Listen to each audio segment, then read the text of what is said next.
Bienvenidos amigos nuevamente a una edición más de Línea Entre Dos con Aquiles Estrada y quien les habla Tony Cruz. Ya Aquiles con 2 clasificados, Milwaukee y ayer matemáticamente Filadelfia, campeón divisional por segundo año consecutivo. Ya tenemos una fiesta de 12 que ya tenemos 10 invitados, ¿no? Ya, y ambos de la Liga Nacional, curiosamente. El que tiene el mejor récord es el que todavía no, que aseguró un lugar en postemporada, pero todavía no tiene su división asegurada. Hablamos de los cerveceros de Milwaukee, convirtieron lo que era escepticismo para muchos en una realidad. Su puesto en la postemporada y con total mérito. Creo que una de las noticias más bonitas, una de las mejores historias que ha habido esta temporada en el béisbol. Y digo la nota bonita y esas cosas que uno te hacen abrazar el béisbol y te recuerdan por qué estás enamorado de este deporte. La carta de Bob Uecker, que les dejó por si el equipo volvió a una postemporada, que se la dejó al dueño del equipo y que leyó Pat Murphy cuando ellos concretaron ese asegurar una plaza en la postemporada.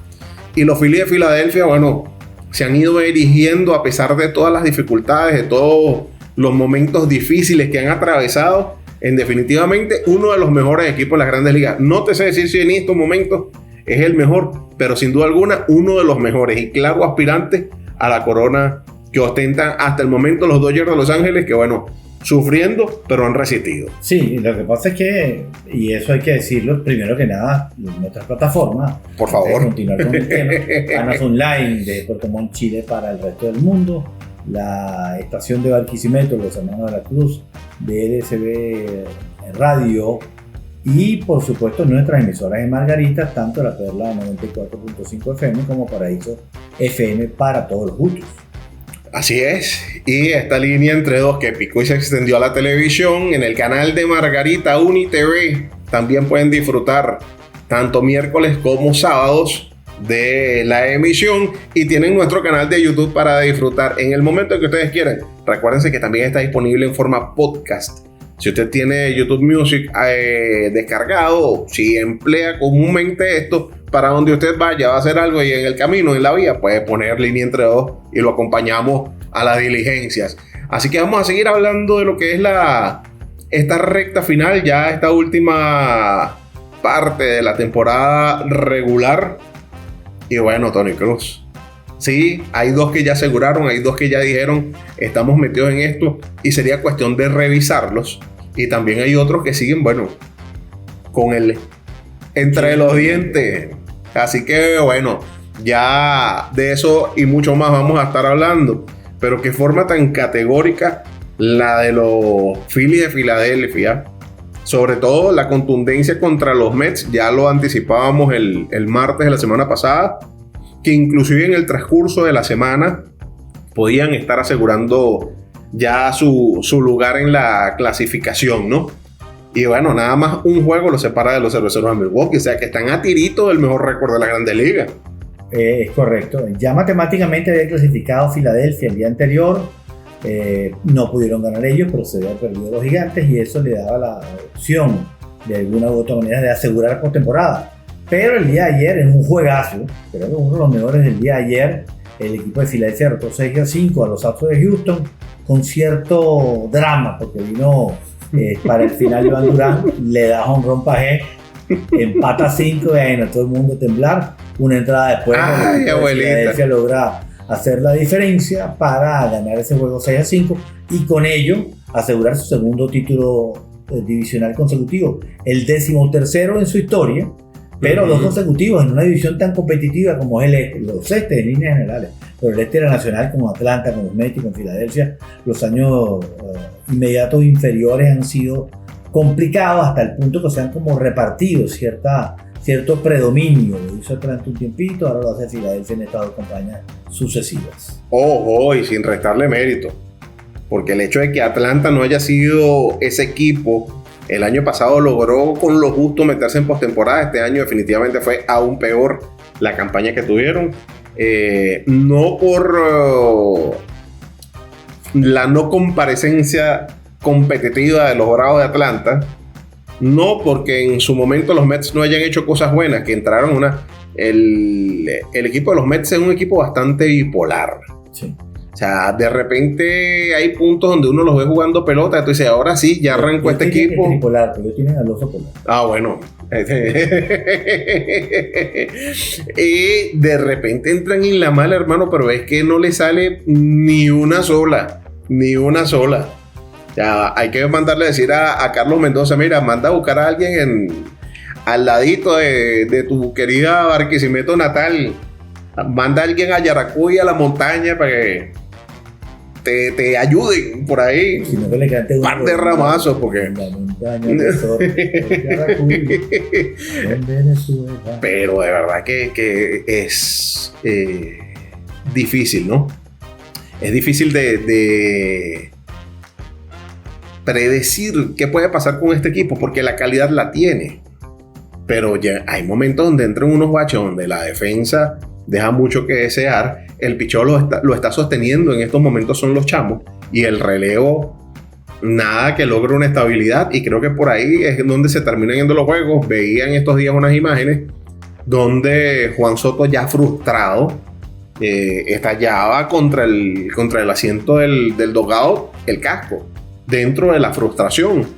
Pero bueno, lograron romper la racha negativa en la que tenían, pero fue suficiente en el momento necesario para que los Phillies pudieran abrochar este título divisional. Y con ventaja 2.5. O sea, a pesar de las fluctuaciones que hubo en las dos series, tanto en Nueva York, donde dominaron los Mets, como en Filadelfia, donde dominaron los Phillies, esa diferencia fluctuó, pero al final fue bastante cercana a los 10, 11 partidos. Terminó un poquito más allá de eso, 12.5. Vieja, pero es que estamos hablando que cuando ellos barren a los Phillies en Citi Field, se habían puesto 4 juegos. Sí, bueno. Por eso nos dio, y todavía tenían una serie de 4 pendientes, pero en Filadelfia.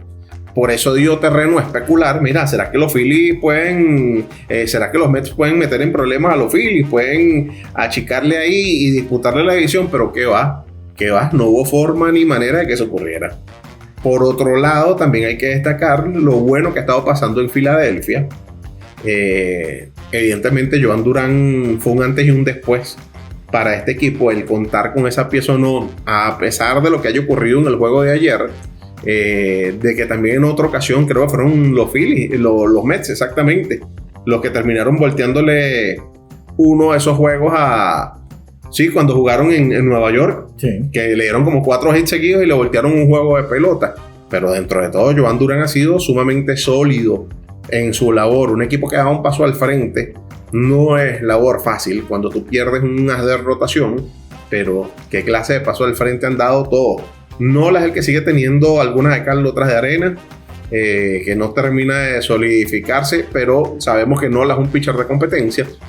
Christopher Sánchez, Ranger Suárez y Jesús Luzardo han estado a la altura del compromiso. Sí, y de paso ahora ya definitivamente con un John Walker que queda para el relevo largo, que es un tremendo brazo. Siempre pensé que era un lanzador que tenía potencial para ser excelso, más nunca llegó a ese momento. Me pareció que siempre que me quedó como la duda. El caso de Durán tiene 16 partidos terminados, 14 salvados. Ha dejado de salvar 2. Exactamente. Pero tiene puntual. Una victoria que fue la de ayer, 1 y 2 de esos partidos que dejó de desaprovechar. Mira que compensa una cosa con la otra, porque al final termina ganando tu equipo. Y no te mete en problemas cualquier hijo de vecina. Te está metiendo en problemas el vigente campeón, ¿no? Es correcto. Valga la acotación. Y el otro que lo metió en problemas es el subcampeón de la Liga Nacional. Campeón y subcampeón, pero el tipo ha estado de superlativo, en un estado tremendo. Pero una vez mencionado esto y hablado de estos equipos que han logrado la clasificación, igual que los cerveceros de Milwaukee, ya hemos abordado bastante sobre la circunstancia de Milwaukee, cómo Freddy Peralta ha dado ese paso al frente, Price, Michorowski, que ha ido ahí en ese proceso de aprendizaje. No todo iba a ser tan planchado como esa. La primera salida fue muy buena, las últimas 6 no tanto. Exactamente. Ha triplicado casi la efectividad de sus primeras 4 presentaciones, que fueron las que hicieron abrir los ojos a mucha gente. Exactamente, pero tienes un Woodruff, tienes piezas con las que tú sabes que va a poder contar este equipo, ¿no?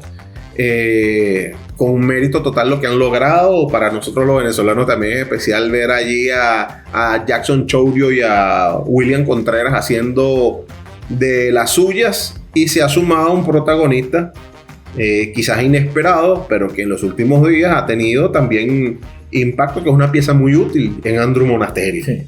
Así que bueno, vamos a hacer una primera pausa, y ya que hablamos de los clasificados, vamos a hablar de aquellos que están, pero bueno, peleando con uñas y dientes para aferrarse a una posición y otros para desplazarlo.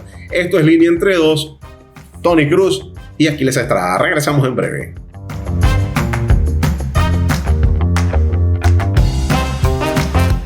Continuamos con más de esta Línea Entre Dos, y es importante también, Aquiles, ya hablar un poquito, si bien dentro de lo que son las carreras divisionales hay equipos que ya garantizan el lugar positivo. Nos referimos a San Diego, que ya llegó a 82 victorias, los Dodgers 84, Chicago, que es el segundo del centro, con 86, por supuesto Milwaukee, el mejor récord, con 91, Filadelfia, que tiene 90, 88 para Toronto, 83 para los Yankees, 82 para Boston, por supuesto los Tigres, 85 victorias, y en el oeste, Seattle y Houston, que ya tienen 82, garantizan porque 82 ya te da más de la mitad de la victoria de los partidos jugados. Pana, no me importa eso, los nervios no me dejan, pana.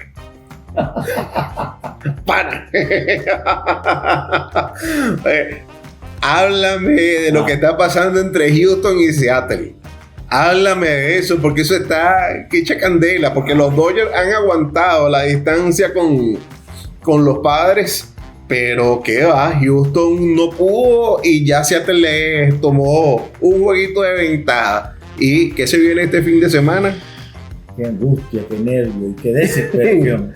Como Lazarillo, Dios lo tenga en su gloria. Porque dentro de todo lo que es el contexto de las luchas directas, ese enfrentamiento Ranger y Houston era peligroso para ellos.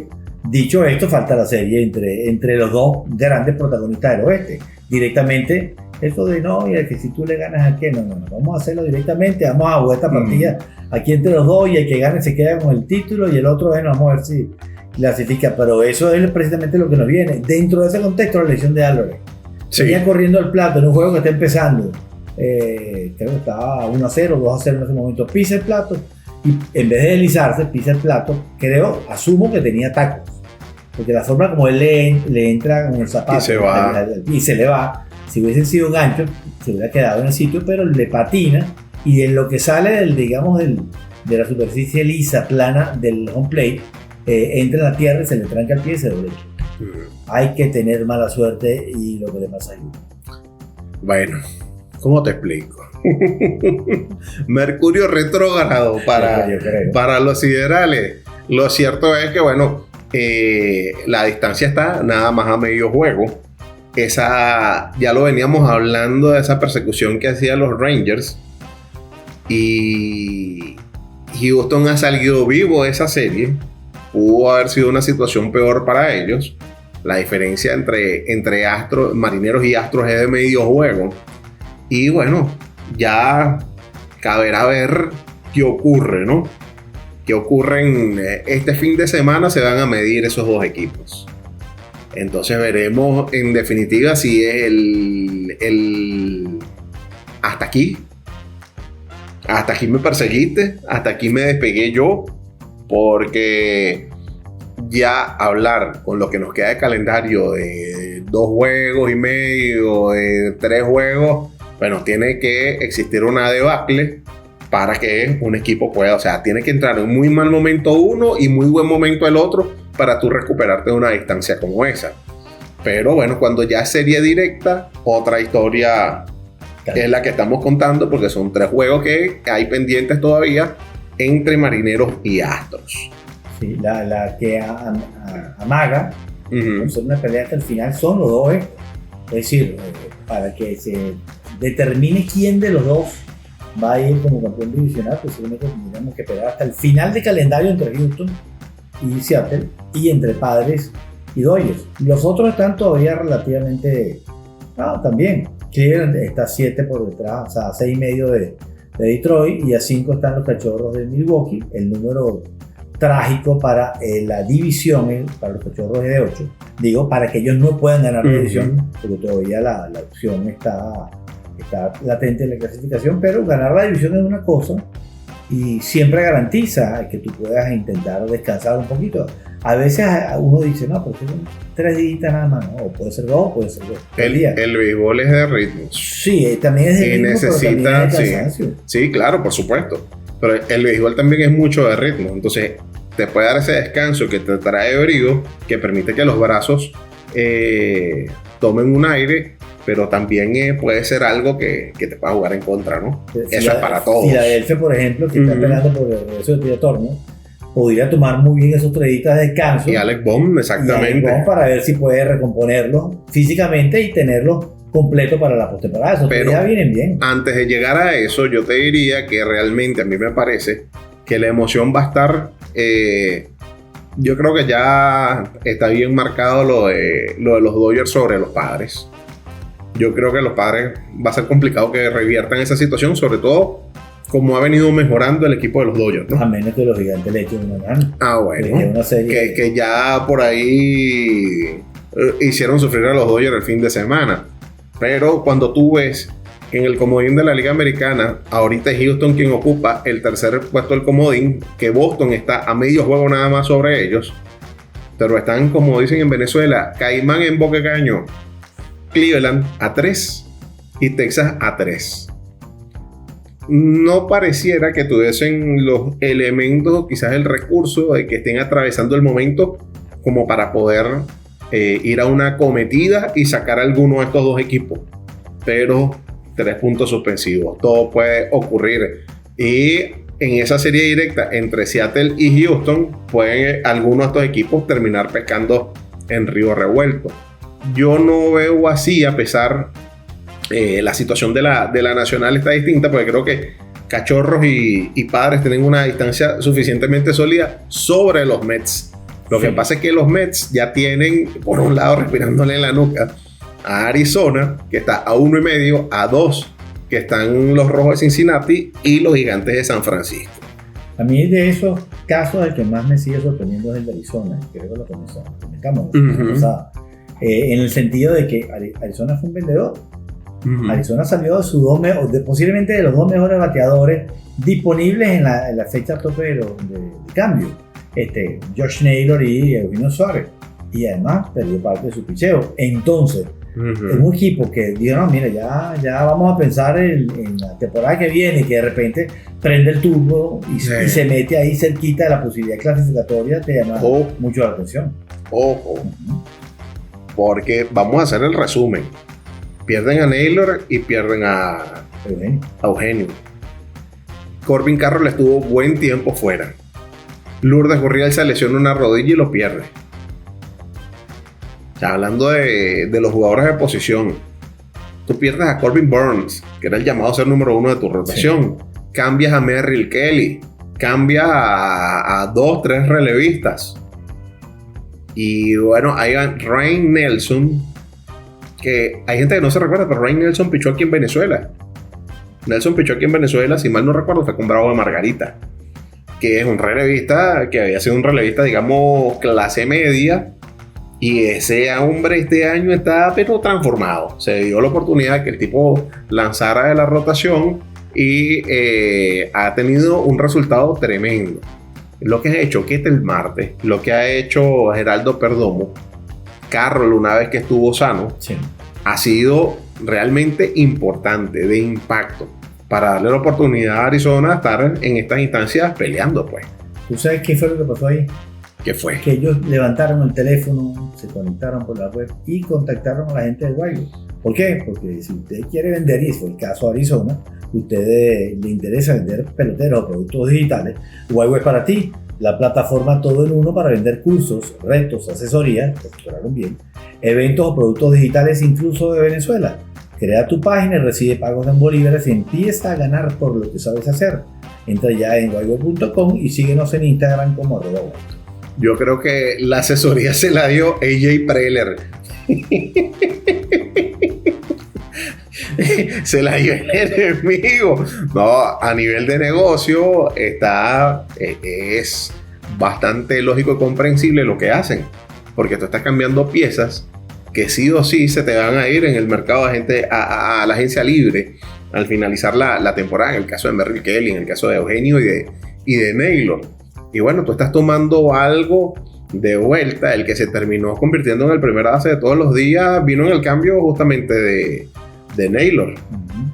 Yo no estoy seguro. ¿Naylor es el líder terminó la temporada? Sí, señor. Sí, y ya en Seattle ya se están flirteando unos y otros. Ya lo hace la afición con Naylor con la afición y con el equipo. Y total que bueno, vamos a ver en qué termina eso. Lo cierto es que el hombre allá, bueno, no es un parque fácil para los bateadores. Hay algunos bateadores que saben sacarle provecho a ese parque y Naylor es uno de ellos.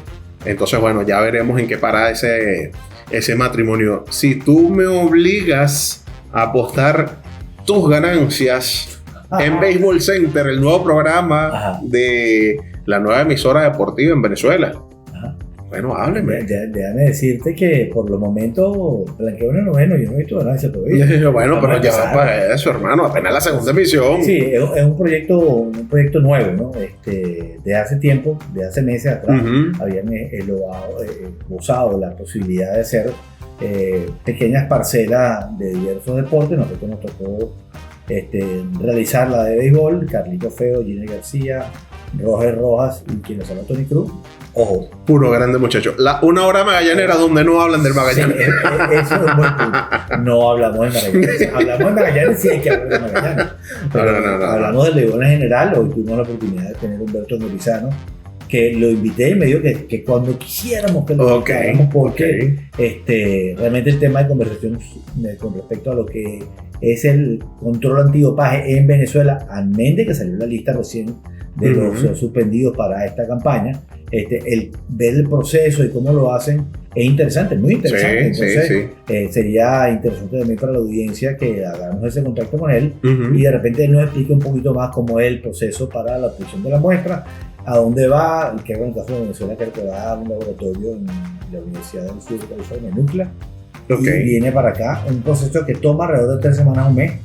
O sea que el hecho de que la liga publique meses después los resultados del examen antidopaje no tiene nada que ver con quien lo hace, sino con la política comunicacional de la liga. Ok, entonces bueno, ya tendremos anotado allí en la agenda al doctor Angrisano, por supuesto que sí. Pero momento de hacer otra pausa más en esta línea entre dos. Tony Cruz, vienen sorpresas, ya se las anunciaremos, pero vamos a un corte y regresamos.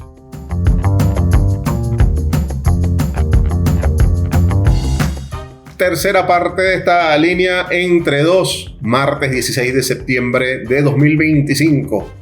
Tony Cruz y quien les habla, Aquiles Estrada. Estamos abordando todo eso que va ocurriendo alrededor del béisbol de las grandes ligas, pero ya estamos calentando motores, ya empezaron algunos equipos del béisbol profesional venezolano a alistarse, a prepararse para dentro de un mes iniciar lo que será la campaña 25-26, y en el marco de eso vamos a tener justamente en este espacio de hoy una conversación con Otto Padrón, el gerente deportivo de Caribes de Anzoátegui.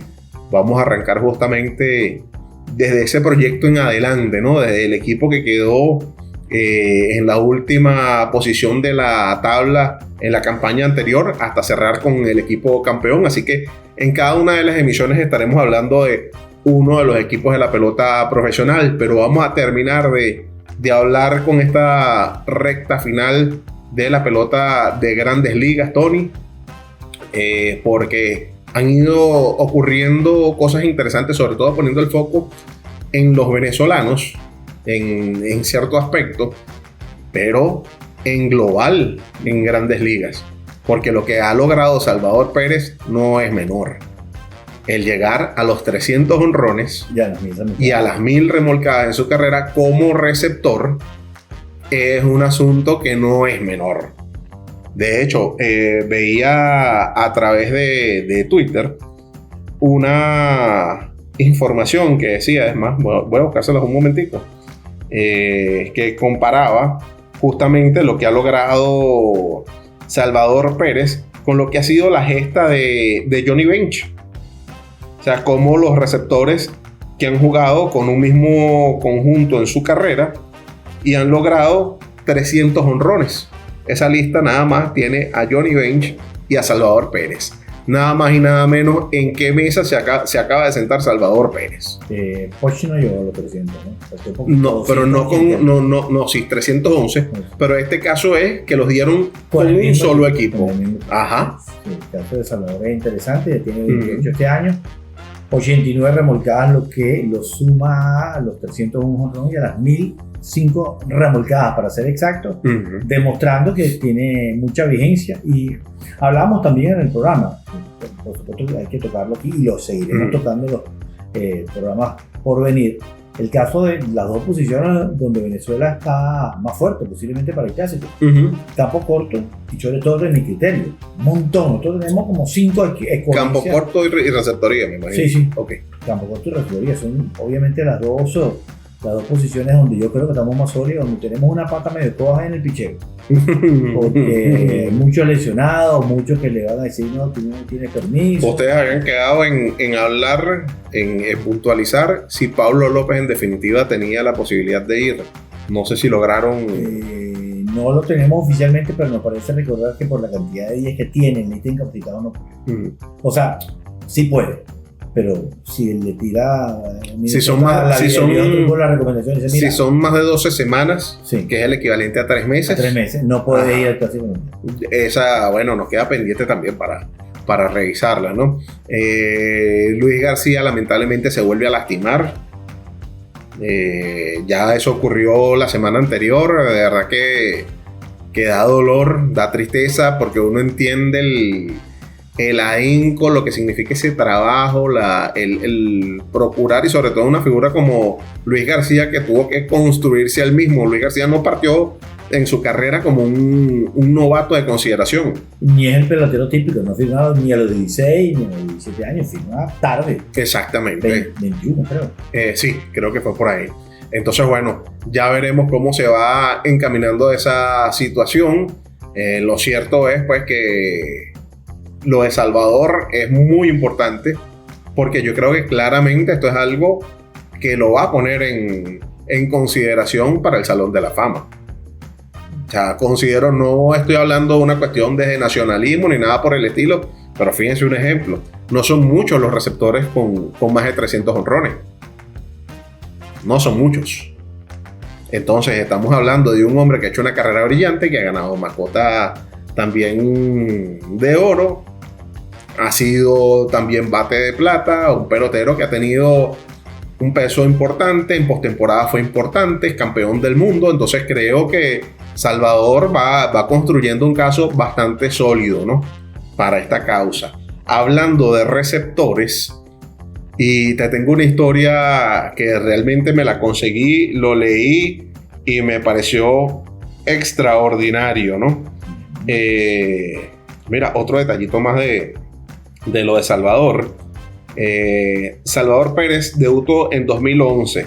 Conectó su primer jonrón ante un futuro Salón de la Fama, Max Scherzer. Ahora se unió a George Brett como los únicos jugadores de los Royals con 300 jonrones. Sí, no, y además él tiene algo que para mi gusto personal termina de redondearle las opciones para llegar. Es que su porcentaje de fildeo es muy, pero muy bueno. El porcentaje de fildeo de Salvador es 996. Hermano, con esa ofensiva, con esos números globales, con esa cantidad de jonrones, remolcadas, anillos, tener un porcentaje casi perfecto, porque lo que ha hecho en su carrera en 14 años son 50 errores. O sea, porcentaje elevadísimo. Es que ha sido un receptor élite en su carrera. Entonces tú me dices, no, ¿por qué fue no bateando? No, él fue bueno detrás del plato, fue bueno tirando las almohadillas y fue muy bueno como bateador. Entonces esos tres elementos juntos le pueden dar el aval a esa candidatura. Sí, y el detalle que les quería hablar cuando dije lo de Cal Raleigh es por lo siguiente. Cal Raleigh se igualó nada más y nada menos que con Mickey Mantle como ambidextro con más honrones en una campaña, al lograr su honrón 54. Y tuve acceso a una historia que me pareció maravillosa gracias a Ryan Darvish, periodista que cubre a los Marineros de Seattle, Todd Riley, el papá, permitió que Cal faltara a la escuela en 7º grado para llevarlo al antiguo Yankee Stadium en 2008 antes de que lo demolieran. Hablaron de Mickey Mantle y su grandeza mientras caminaban por el Parque de los Monumentos y en las gradas. ¿Quién le iba a decir a ese señor que unos cuantos años después, esto pasó en 2008? Estamos hablando que eso pasó ya prácticamente hace 20 años, ¿no? Sí. ¿Cómo se iba a imaginar ese señor que un poco de años después su hijo iba a tener una temporada tal que le permitiría igualar lo que hizo el mítico Mickey Mantle? Clase de campaña. George ha tenido un repunte.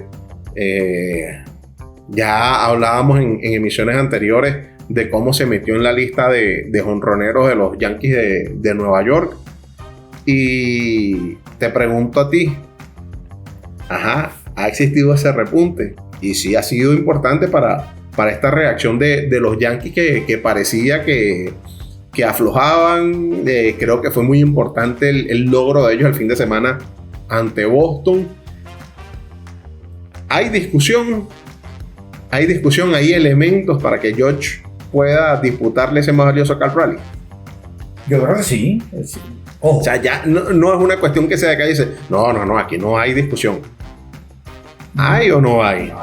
Yo creo que hay más gustos que otra cosa. O sea, el promedio ofensivo de George, estamos hablando de que en la Grandes Ligas hay 5 o 6 peloteros que batean sobre 300. Yo estoy hablando casi 330, 325. Hay una enorme diferencia. En el averaje es donde se establece la mayor separación entre estos dos peloteros. Pero no es cosa menor el hecho de que tan pocos peloteros hayan podido batear sobre 300 y yo, siendo un slugger, esté tan alto. Exactamente. Entonces es un puesto de consideración que la postemporada para los Marineros y la postemporada para los Yankees, sí, porque es interesante el hecho de ayudar a tu equipo a lograr un cometido, tiene su peso específico. Riley ha estado saludable todo el año. George tiene además la molestia en el brazo que puede haber disminuido un poquito su oportunidad de sumar ciertos aspectos en remolcadas y honrones. Sí, una temporada muy buena. O sea, al final la diferencia en honrones se nos está quedando un elemento que yo creo que es muy importante ponerlo sobre la mesa, que uno lo hace como receptor. No, claro. Que eso pone, échele pierna a ustedes. ¿Y cuánto dura un juego de pelota? Un juego de pelota está ya por debajo de 3 horas. Sí. Bueno, haga el ejercicio de mantenerse en cuclillas o haga sentadillas, pues. Manténgase un lapso y levántese y vuélvase otra vez a la posición de cuclillas. Haga eso durante 1 hora, un día, y al día siguiente usted mira. Si no es una persona activa con ejercicio, bueno, todavía una semana después vamos a poder estar hablando y todavía van a dar reminiscencias de eso que hizo. Bueno, imagínense hacer eso noche tras noche, tras noche, tras noche durante 6 meses. Yo que eché 4 años. A mí me sacaron de la posición porque corría mucho, entonces mi madre me dijo, mira, me hace falta más que corras. Tú eras un crack billo cualquiera. Sí. Entonces me sacaron y me pusieron a jugar en los files. Pero lo peor para mí de jugar la posición o de lidiar con la posición de receptor son los golpes.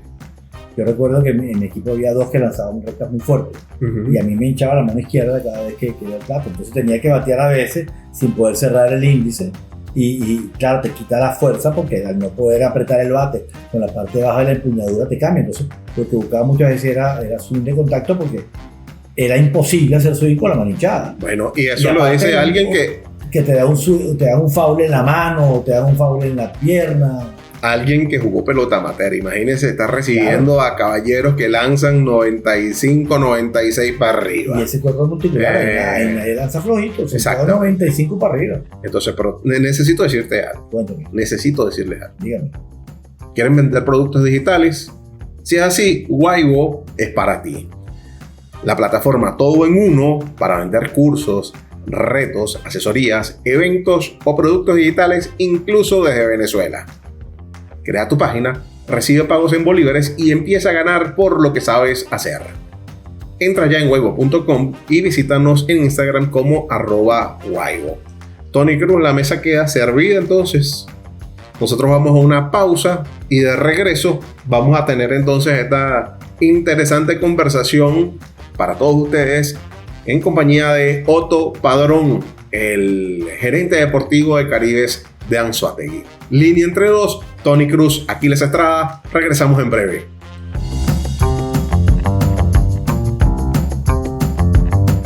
En este segmento de esta línea entre dos, aquí les trae quien les habla Tony Cruz, tenemos como invitado especial al gerente deportivo de Caribes de Anzoátegui, Otto Padrón, con quien vamos a conversar precisamente sobre en qué dirección va la organización después de empezar un proceso de renovación que nunca es fácil, Otto. Nos gustaría tu visión precisamente de esos movimientos que ha pensado la gerencia y hacia dónde va dirigido esta organización.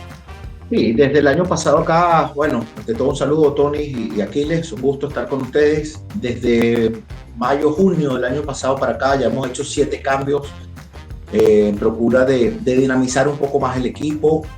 Y ya el año pasado, a pesar de que en la tabla de posiciones que culminamos en el último lugar, que es lo que obviamente todo el mundo va a ver como sería como la tapa del frasco, por decirlo así, Caribes mejoró notablemente, sobre todo desde el punto de vista ofensivo.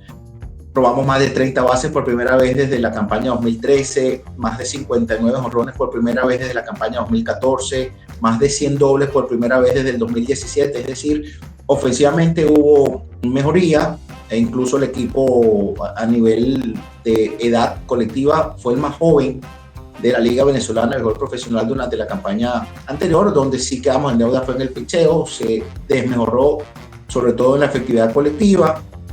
En defensa, el equipo fue la novena que menos doble play logró realizar. Fue el equipo con más errores a la defensiva. Allí, a pesar de que se mejoraron las cifras con respecto a la 2023-2024, todavía no fue suficiente. Hubo una pieza importante el año pasado, como lo es Carlos Pérez, que lo traemos en un cambio con Navegantes del Magallanes. Lamentablemente no vino. Carlos no iba a aportar en ambos lados del juego, tanto en la defensiva como en la ofensiva, y en verdad que hubiera sido importante, sobre todo para ayudarnos en la defensa, de darle ese liderazgo con un picheo joven, que fue el más joven también de la liga, o brazos jóvenes que tuvieron un desempeño notable, como lo fueron Cristian Hernández, Gabriel Aguilera, Saúl Terán, Leonard García, Risquel Tineo, que lo trajimos en un cambio con Tigres Aragua. Tineo comenzó este año en la fuerte, ya tiene 3 salidas en AAA. De hecho, ayer abrió, tiró 2 2/3. Es uno de los brazos con los cuales estamos contando. Eso sí, aún esperando que su organización de respuesta, AAA, va a terminar el domingo de esta semana en curso, y ya en los próximos días tendremos respuestas con respecto a su participación. Y para este año esperamos igual, al menos unos 6-7 lanzadores que logren estrenarse con el equipo para lograr potenciar el núcleo joven que el año pasado se estrenó, y el resto de jugadores con más experiencia que van a estar con la novena anzoáteguense, como lo son Luis Padrón, Leandro Breto, Jesús Valles, Diego Moreno, que llegaron en el cambio con la novena de Cardenales de Lara, y el resto de los lanzadores que también ya tienen unos cuantos años en el equipo, que han hecho un buen trabajo. En líneas generales, hay una renovación que obviamente es un proceso, pero que se está haciendo para tentar una estructura, para tener una base sólida y que el equipo logre competir en el presente y en el futuro cercano. Al final es dejar algo, no armar un equipo por intentar competir de una vez y luego desbaratarlo la temporada siguiente. Caribes fue probablemente pionero en este cambio que fue sufriendo el béisbol, no solamente venezolano, ¿no? El béisbol de la cuenca del Caribe, cuando la industria hace que los peloteros se vuelvan millonarios con cifras enormes, en los cuales fue necesario crear una base sólida de peloteros criollos de las ligas para poder tener éxito, y eso fue lo que les permitió, y quizás fue el ejemplo que después otros terminaron aplicando, y en buena medida estamos asistiendo a un vuelco de página de ese núcleo que tanta alegría, que tantas cosas le dio a Caribes de Anzoátegui, y no debe ser sencillo, ¿no? Ese proceso de tener que tomar la decisión y sentarse con un Newman Romero a negociar, mira, ¿cómo vamos a hacer esto? ¿Nos podrías hablar un poco de esa situación? Mira, para este año, para el día 1 de la campaña, va a ser para Caribes el 16 de octubre, bueno, y también para el equipo Navegantes del Magallanes, que Tony trabaja con la novena carabobeña. Yo creo que vamos a tener 7 jugadores que no están en ligas menores en el line-up titular. Eso es un reflejo de precisamente lo que tenemos actualmente todos los equipos al alcance. José Fernández, que terminó segundo para el novato del año la campaña anterior, es probable que no lo dejen actuar este año.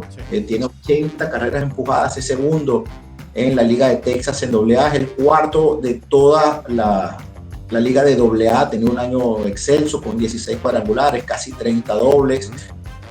Campo corto, quinto bate del equipo que dirige, por cierto, Javier Colina, coach que vendrá a la Liga Venezolana, que va a retornar luego de ser jugador acá. De los jugadores con experiencia, Newman Romero, incluso hasta el año pasado, todavía logró aportar. Te da liderazgo, un bate zurdo para situaciones, tuvo una buena defensa en la primera base, pero estamos más en la página de construir, de sentar las bases que le estaba hablando hace unos minutos y de darle la oportunidad a los jóvenes para que ya vayan experimentando esto, desarrollándose en esto, sintiendo el olor, el color, el sabor de la liga, y esa es la manera de hacerlo, soltándolos allí al ruedo, pero sin descuidar el hecho de tratar de competir, que es lo que obviamente estamos haciendo este año, por lo cual trajimos a Carlos Pérez el año pasado y trajimos también este año a Hernán Pérez, que es un jugador que nos va a aportar muchísimo desde todo punto de vista a la novena Suatinez. Decisión difícil la de Astudillo, me refiero, porque Astudillo ha sido una figura notable dentro de los éxitos inmediatamente pasados de esta organización, y es un pelotero que sabemos cómo se entrega en un terreno de juego, pero lo cierto del caso es que me gustaría que hablaras un poquito de eso. Yo veo los números de la Liga Mayor y, sin ser rimbombante, 277, creo que 2 jonrones, 30 remolcadas, no son números para nada malos, y además jugando en una posición que él ya había dejado de jugar, básicamente como en la receptoría. Él había sido básicamente un jardinero izquierdo y podía jugarte en el infield, en primera o en tercera. Pero me gustaría que me hablaras un poco de esa decisión que lleva a Caribe a dejar fuera a Astudillo. Mira, parte del mismo proceso del cual estamos hablando, de renovar y darle oportunidad a los jóvenes. Evidentemente que Williams fue parte fundamental de este equipo desde la campaña 2014-2015, en la cual llegó en un cambio conjuntamente con los hermanos Arcia y Rosmel Pérez por Abisail García y Eduardo Escobar de Tigres de Aragua en la temporada muerta antes de comenzar la 2014-2015, y es uno de los líderes vitalicios, o está entre los líderes vitalicios del equipo en muchas estadísticas ofensivas. Parte fundamental de ese título 14-15, luego de la 17-18 el campeonato contra Cardenales, y también la 2021, el año de la pandemia, en la cual también le ganamos a la novena Larense. Pero es parte del proceso del cual les estoy hablando. Obviamente no fue una decisión fácil, pero hay que tomar riesgos, hay que asumir las cosas, y bueno, lamentablemente se dio de esta manera. Intentamos cambiar a Williams, obviamente para darle a él también su estabilidad laboral con otro equipo, pero el hecho de la situación del dopaje complicó un poco realizar el movimiento, y lamentablemente tuvimos que hacerlo de esta manera, pero por lo menos tuvimos la gentileza de conversarlo con él antes y dejarle saber cuáles eran nuestros planes y bueno, y avanzar. Hablando de ese futuro, y ese tipo de movimientos que has hecho, hay peloteros que son muy interesantes, que hay movimientos que probablemente en el futuro estaremos hablando de ellos.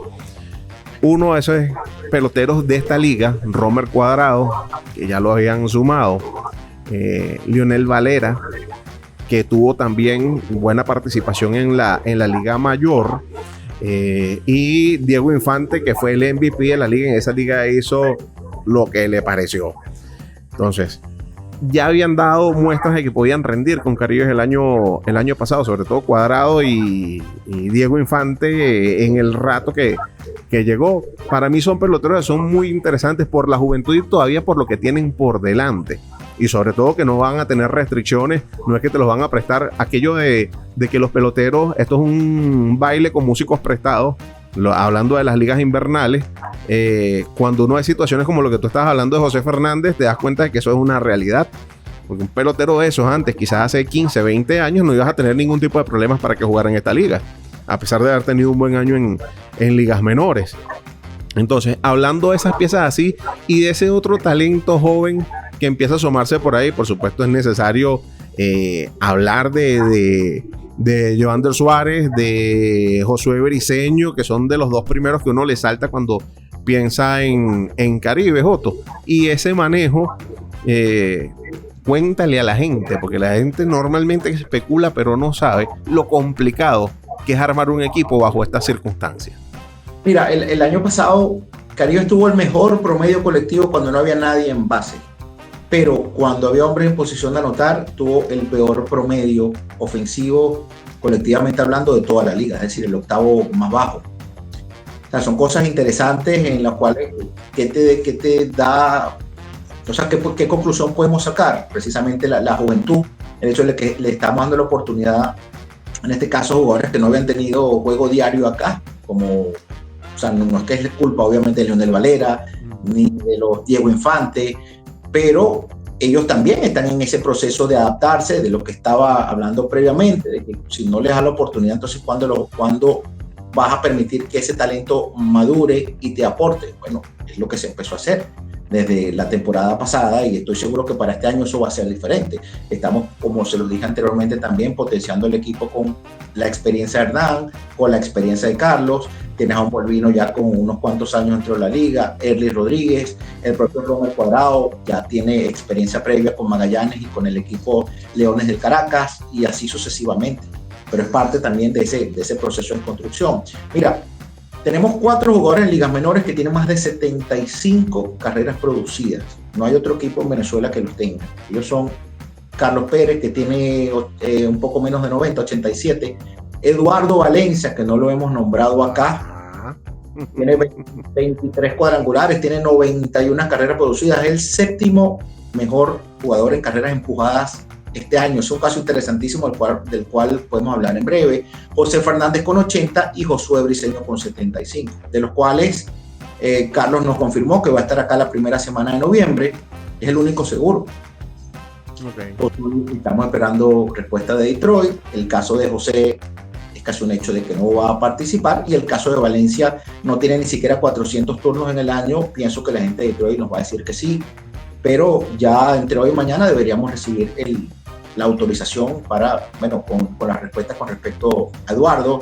Eduardo no comenzó ni siquiera a titular en AA. Ellos ahí tienen a Eliezer Alfonso Jr., tienen al dominicano Tyron Liranzo y a todos los iban rotando. Pero bueno, a punta de batazos se fue ganando su puesto. Luego suben a Josué Briceño a AA, que también batió muy bien en la fuerte, y necesitaban obviamente sacar un receptor y mandaron a Valencia a AAA. Y ha terminado el año a todo vapor, por una muy buena campaña, y es también otro de los jugadores de posición con el cual esperamos contar este año. Por eso les nombré 7 y 9, que no son de ligas menores, porque estamos contando con que Eduardo pueda estar acá desde el vamos para que nos acompañe en la receptoría. Y también tenemos a Wilmer Pérez, tenemos a Ricardo Genovés, tenemos a un muchacho que se llama Ronald Rosario, el cual le dieron permiso al menos por media campaña, cuarto bate del Portland, sucursal AA de los Medias Rojas de Boston, receptor. Y también quiero que ya venga, si bien es la posición más álgida para que le des la oportunidad a un novato, bueno, la idea es que vayan ellos también aportando y creciendo, como lo ha hecho el hijo de Eliezer Alfonso, Omar. Hace un par de años con el equipo, lo ha hecho muy bien, ha demostrado una madurez notable a pesar de la posición y de la responsabilidad que le toca lo que significa la receptoría.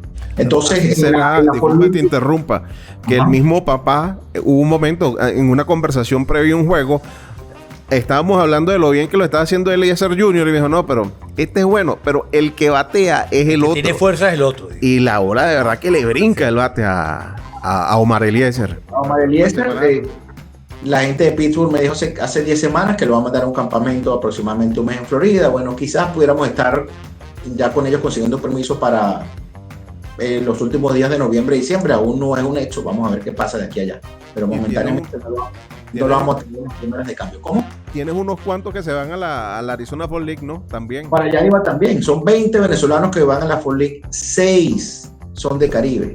O sea, nosotros en teoría representamos una octava parte de la liga.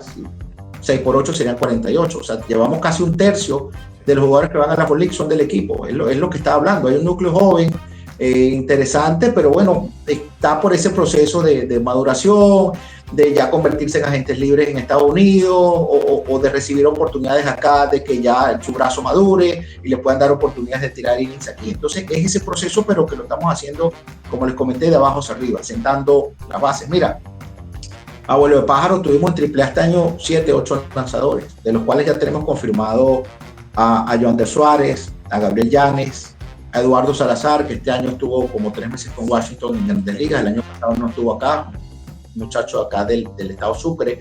El caso de Joander, estamos terminando de cuadrar con la gente de los Mets de Nueva York, la cantidad de innings, cuál va a ser las restricciones que van a aplicar, pero es prácticamente un hecho que vamos a contar con él, al menos hasta el día de hoy. Es un brazo que él el año pasado estuvo en los entrenamientos con nosotros. El día que nos íbamos de gira, estábamos acá en la mañana y me llamó la gente para decirme que la gente de los Mets lo paró. Pero fue de un día para otro. Él iba a ser el año pasado, iba a estar en el rol de cerrador, iba a lanzar al menos el 8º inning con nosotros, y eso nos puso a correr ya previamente un día antes de comenzar la campaña, y ahí tuvimos un poco de mala suerte con el caso de Joander, pero es uno de esos brazos jóvenes que tenemos con el cual Dios mediante vamos a contar. También estamos esperando respuesta de Carlos Marcano, un brazo de Maturín derecho, está en la clase fuerte con los Tigres de Detroit. Ayer relevó 4 2/3, ponchó a 7, no le hicieron carrera, le dieron hit. Un brazo con muchísimo talento, del cual hemos tenido bastantes conversaciones con la gente de los Tigres, pero bueno, estamos esperando el sí definitivo, pero él es un brazo que también quiere estar acá y del cual tengo mucho optimismo que sí le vayan a decir que sí. Yo te tengo dos preguntas bien puntuales. Una, el caso de Andrew Monasterio. No ha jugado mucho, 110 turnos nada más con Milwaukee, pero este año Milwaukee aspira a ir lejos en la postemporada. Vamos a ver si se da o no. ¿Qué pasaría con él? Y segundo, la importación. Básicamente, cuando damos un sondeo a las importaciones de los 8 equipos del certamen, la mayoría está buscando son lanzadores, que es posiblemente el punto más vulnerable de la liga en los últimos años y la más vulnerable también de los equipos de nuestra liga profesional. Sí, el caso de Monasterio, él va a estar con nosotros. Tiene que obviamente terminar el equipo de los Cerveceros de Milwaukee su temporada. No sabemos, no hay certeza hasta cuándo van a jugar, y ya luego él se tomará, asumo, unos días para visitar a su familia, descansar e incorporarse lo más pronto posible, pero es una pieza con la cual estamos contando y él está comprometido en venir acá. La importación, hasta ahora tenemos 5 lanzadores confirmados. Precisamente esa falta de permisos con algunos jugadores de posición nos tiene aún en vilo a la hora de tomar una decisión que ya va a ser esta semana en cuanto a traer un jugador de posición o terminar de traer 6 lanzadores.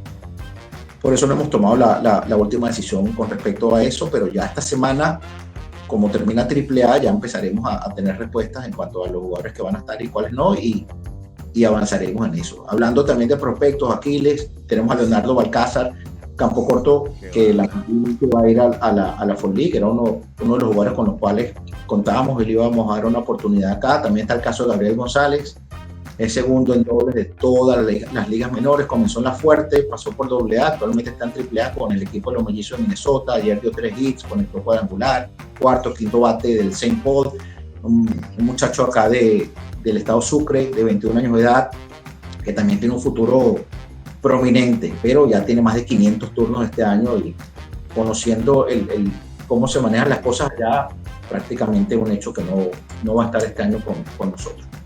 Pero parte de ese proceso que nos toca ir afrontando y ir estructurando el equipo con las piezas que tenemos disponibles y lo que vamos también consiguiendo en el mercado. Y lo complicado que es, tú en octubre tienes un equipo, que ahorita nos podrías hablar de cómo proyectas tú, cómo ves tú el equipo para el inicio de la temporada. Todavía no hemos hablado de Asdrúbal, que también es un aspecto bastante interesante. Pero esas etapas, hay un equipo en octubre, se va cambiando ese equipo a veces en noviembre, en diciembre es otro, y bueno, ni hablar en el caso de llegar a postemporada, ¿no? Hay algunos que puedes tenerlos disponibles temprano y se tienen que ir. Hay otros que podrías tenerlo en la segunda parte de la temporada. ¿Cómo van armando todo eso? Y quería preguntarte por Gilbert Díaz. Ok, yo pienso que Nuestro line-up no va a sufrir muchas modificaciones. Carlos Pérez nos prometió estar acá comenzando el mes de noviembre. Andrew Monasterio también luego que termine. Pienso que esas son los dos jugadores de posición que pudieran incorporarse. Es muy difícil que luego que coloquen a un jugador de posición en fatiga extrema, tú traerlo para el mes de diciembre. No tiene mucho sentido por el hecho de que ellos se paran, descansan, cuánto tiempo les toma retomar su forma física, el ritmo sobre todo de batear, que es bien difícil tenerlo al día. Entonces no creo que recibamos otros jugadores. Quizás pudiera ser Omar Alfonso por el hecho de que va a estar trabajando, pero bueno, también ha tenido una temporada larga en la cual se estrenó en AA y aún la gente de los Piratas no ha terminado de confirmar. Pero básicamente no va a haber muchos cambios con respecto al equipo del inicio, salvo 2-3 incorporaciones a mediados de la temporada a partir del mes de noviembre. El caso de Gilbert Díaz, mira, Gilbert tiene aproximadamente 53 boletos en 36 entradas este año. Ha tenido un año súper difícil. Obviamente ha trabajado en eso y ya se ve reflejado lo que ha sido su mejoría en su trabajo. Ya en los últimos 8 relevos ha dado apenas un par de boletos, no le han hecho carrera, creo que le han dado solamente 1 o 2 hits. Obviamente se reencontró con lo que él tiene, con su talento, con su mente, con su mecánica de lanzar, y lo está haciendo muy bien. Gilbert el año pasado tiró 104 entradas, este año tiene 52, es decir, la mitad, y lo que queda, ellos van a playoff, que arrancan esta semana en AA, y AAA termina la semana que viene, salvo que terminen los playoffs y los suban a Grandes Ligas por ser roster de 40 y termine jugando 10 días más. Él no va a pasar de 60 entradas. Estamos tramitando el permiso con la gente de Arizona, pero al final ellos son los que tienen la última palabra. Si es por innings y ellos consideran que le hace falta trabajar, bien pudiera venir acá y tirar 25 o 20 entradas. Es lo que estamos solicitando, pero bueno, aún no tenemos la respuesta. Siempre muchas organizaciones esperan que ellos terminen de lanzar, realmente a ver qué pasa con ellos, cómo terminan desde el punto de vista físico, cuántos innings terminan trabajando, y en base a eso tomar una decisión. Pero una pieza con la cual evidentemente queremos contar. Joe Elvis, también hablando entre esos muchachos que tienen por allí. Mira, Elvis sí, este año él tuvo un inconveniente personal este año y prácticamente se lo tomó sabático. Conversamos hace un mes y medio. Él tenía toda la intención de venir acá, le pidió permiso a Arizona. Al final Arizona prefirió que él vaya a Estados Unidos a prepararse. Pero estuvimos muy cerca de contar con él. Él se iba a preparar. Quizás no lo íbamos a tener para el comienzo, pero sí para el mes de noviembre, al menos de diciembre. Es decir, casi un par de meses, pero al final no se concretó lo de su permiso. Imagínate, no lanzó este año. Sí. Es lo difícil que es eso, de los permisos. Pero si él no hubiera perdido este año, por decirlo así, fácilmente pudiera estar ahora en Grandes Ligas, para que ustedes tengan una idea de la calidad de lo que tiene Joe para ofrecer. Mira, ya para ir cerrando, Otto, y te agradecemos por el tiempo que nos estás dedicando. Vamos a hablar de Asdrúbal Cabrera, esa decisión de Asdrúbal Cabrera, un hombre con ascendencia, con pergaminos por su carrera en el béisbol, pero bueno, no con tanta experiencia, y esa apuesta por lo que les puede brindar Asdrúbal. Mira, conversamos con 5 opciones más o menos para el puesto de manager. Al final nos decantamos por alguien de la casa. Al final se impuso esa teoría de darle el timón a una persona que ya conociera al equipo, que conociera a los jugadores, que haya vivido la experiencia de estar acá, que tenga afinidad, que genere respeto también dentro de los muchachos y que los conozca. Por lo menos a gran parte del núcleo del equipo, Asdrúbal ya tiene una relación con ellos, y ese es un punto a favor a la hora de que él no venga acá a conocer a los jugadores, a saber qué le puede dar uno, qué no le puede dar. Si bien él la temporada pasada no estuvo con el equipo, él en ocasiones venía acá, venía a los juegos, él siempre estuvo ligado y siempre estuvo pendiente, y en base a esa relación que existió o que existía o que se mantuvo, a pesar de que él no era jugador activo, se tomó la decisión de darle la oportunidad como manager, y él muy contento. Él siempre que se retiró, él quería tener de alguna u otra manera alguna relación con el equipo para aportar e intentar darle el título que cuando él jugó no se pudo concretar cuando se perdió esa final con Magallanes, en la cual llegamos acá ganando la serie 3-2. También dentro del mismo grupo hay algo interesante con Jackson Melián, que también lo va a estar acompañando. Lamentablemente ellos iban a ir a México y se iban en llave y en definitiva no terminó ocurriendo ese proceso previo a asumir este compromiso, ¿no? Pero ya Jackson ha tenido camino, incluso dirigiendo al mismo equipo, dirigiendo en la Liga Mayor. Pero me resulta bastante interesante porque no solamente por la cercanía de la tierra, por haber vestido ese uniforme, sino que también les da la oportunidad de ir creciendo junto a ese grupo de peloteros con el que ustedes aspiran a competir este año. Sí, Jackson también podemos decir que es otro nombre de la casa. Asdrúbal. ¿Candidato de los que consideraron? No, en su momento no. Pero sí para tenerlo acá en algún rol, por el hecho de que es de la casa también. Asdrúbal tiene una muy buena relación con él. Al final se le dio también un poco de libertad a la hora de respetarle la decisión al manager con su coach de banco, con su coach de picheo, para que tuviera personas de su entorno allí con las cuales se sintiera cómodo también y permitirle a él tener esas opciones. Pero Jackson era un hombre también de lo que estábamos considerando. Ya ha estado con el equipo, se retiró acá, fue manager y es de acá de la zona, vive aquí, conoce el equipo. Hay muchos puntos a favor que tiene Jackson y esperamos que también sea importante su contribución con el equipo. Bueno, Tony Cruz. No nos queda sino agradecerte de mucho corazón. Este es el primero. Sí. Otto es el primero de los contactos de los gerentes con los cuales hemos querido establecer nexo en esta pretemporada de lo que es ya nuestra liga invernal. Te damos las gracias, Otto, por estar aquí con nosotros y por tu tiempo, por tu diligencia, por tus explicaciones que han sido, creo que bien interesantes, no solamente para nosotros, sino para la audiencia. Esperamos también haya disfrutado tanto como nosotros de ese contacto contigo. No, vale, muchísimas gracias a ustedes por continuar difundiendo el béisbol venezolano, en este caso también al equipo de Caribes, del cual tenemos mucha esperanza y optimismo que este año las cosas van a ser diferentes en cuanto a resultados. Hay un buen material de lanzadores, hay un buen material en defensa, hay talentos en la ofensiva que estamos seguros que van a hacer un buen trabajo y permitirle al equipo regresar a la clasificación que le ha sido esquiva desde la campaña 22-23. Bueno, esperemos que así sea, Otto. Muchísimas gracias. Gracias a ustedes, que tengan buen día. Muchas gracias. Fue Otto Padrón, gerente deportivo de los Caribes. Nosotros aquí ya nos vamos a despedir. Sí, señor. Tradicionalmente ha sido nuestro último segmento. Nos despedimos entonces hasta una nueva oportunidad en esta línea entre dos.